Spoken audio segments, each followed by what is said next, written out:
नमस्कार दोस्तों, मैं जय, आप सबका स्वागत है ग्रो एजुकेशन में। आज हम बात करेंगे टेंथ के बाद हम क्या क्या करें।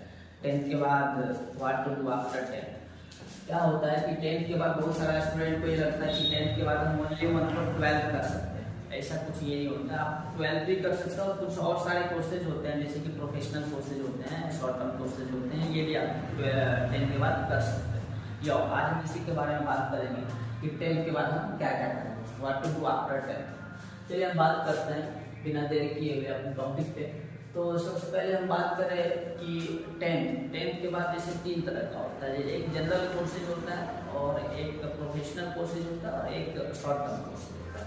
तो हम बात करेंगे सबसे पहले कि जनरल कोर्स के बारे में बात करेंगे। जनरल कोर्स में क्या क्या आता है।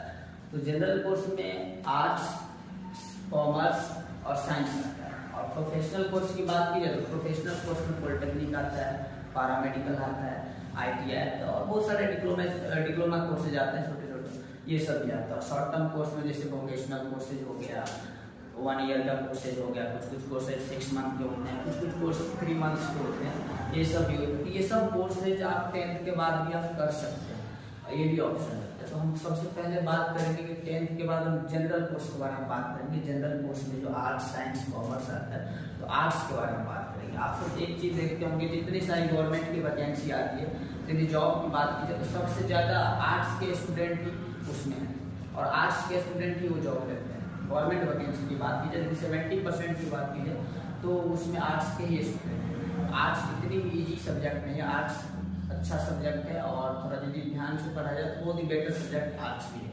तो आर्ट्स के बारे में बात करेंगे। आर्ट्स में क्या क्या आता है, आर्ट्स में कौन सा क्या क्या पढ़ना पड़ता है, इसके बारे में बात करेंगे। आर्ट्स में हिस्टोरी पढ़ना पड़ता है, ज्योग्राफी पढ़ना पड़ता है, पॉलिटिकल साइंस पढ़ना पड़ता है, इंग्लिश पढ़ना पड़ता है, इकोनॉमिक्स पढ़ना पड़ता है, फिजियोलॉजी पढ़ना पड़ता है, फाइन आर्ट्स, सोशियोलॉजी और लिटरेचर हो गया, ये सब कुछ पढ़ना पड़ता है आर्ट्स। उसके बाद बात करेंगे कॉमर्स के बारे में।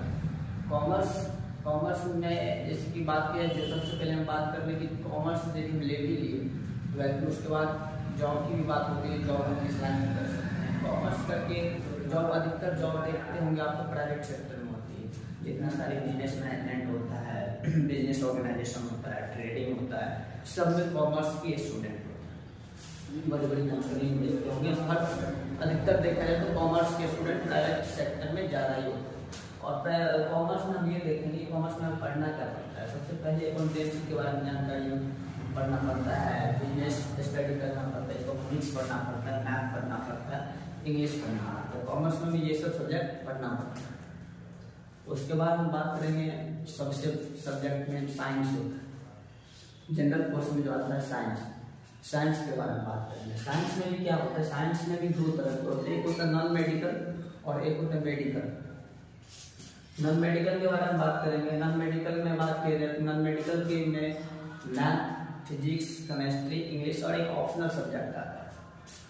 मैथ वाले जितने स्टूडेंट होते हैं ये सब इंजीनियरिंग करते हैं, इंजीनियरिंग लाइन में जाते हैं। जैसे नॉन मेडिकल का मतलब ये हुआ, जो मेडिकल छोड़ के जितनी सारी होती है सब नॉन मेडिकल, जितनी इधर की सब्जेक्ट कोर्सेज या फिर जॉब, कॉलेज सब अपना करते हैं। मैथ लेके आप कुछ भी कर सकते हैं।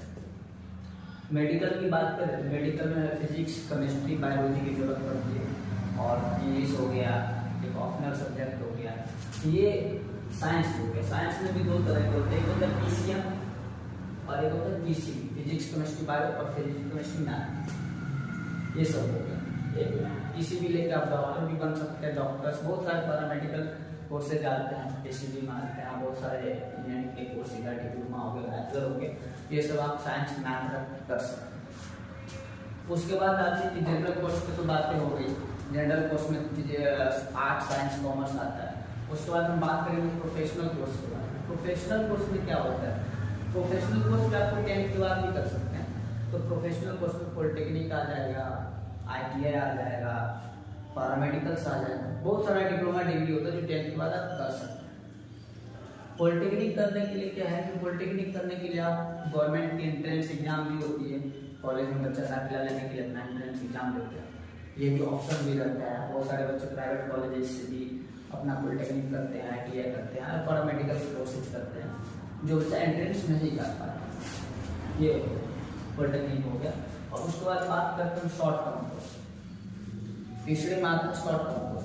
शॉर्ट टर्म कोर्स में आपको इतनी सारी वोकेशनल कोर्स होती है, जैसे 3 मंथ से लेके अप्रॉक्स 2 ईयर तक,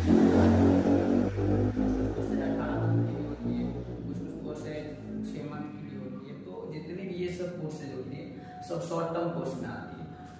तो ये सब शॉर्ट टर्म कोर्स हो गया। अब हम बात करेंगे पॉलिटेक्निक जितने भी प्रोफेशनल कोर्स के बारे में, आप जानकारी और डिटेल में लेना चाहते हो, मेरा नेक्स्ट वीडियो आने वाला है, उसमें पूरा डिटेल दिया जाएगा। और यदि ये हो तो आप